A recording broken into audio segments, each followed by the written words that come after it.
Sunita Williams and Butch Wilmore made a splashdown on Earth after spending an impressive 286 days in space. But they're not the only ones to have spent extraordinary lengths of time in orbit. Let's start with Russia's Valery Polyakov, who set the bar way back with the jaw-dropping 438 continuous days in space, still the longest single space mission in history. Then we have NASA's Frank Rubio, who holds the record for the longest single stay by an American astronaut, 371 days in space. And just behind him, two Russian cosmonauts, Oleg Kononenko and Nikolai Chubb, spent a remarkable 370 days aboard the ISS, making it the third longest single stay. Coming in next is NASA astronaut Mark Vande Hey with 355 days, followed by Scott Kelly with 340 days, both major milestones.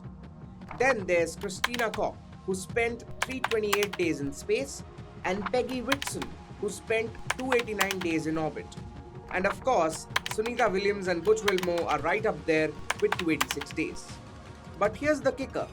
When it comes to the total days spent in space across multiple missions, it's a different story. The record for most cumulative time in space is set by Russian cosmonaut Oleg Kononenko, who spent a staggering 1,111 days in orbit. He made his final return to Earth on September 26, 2024.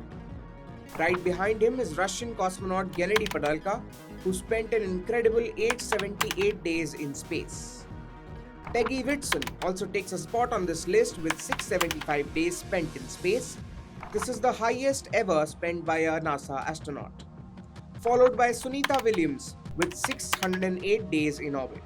Not far behind, NASA astronaut Jeff Williams has logged 534 days in space.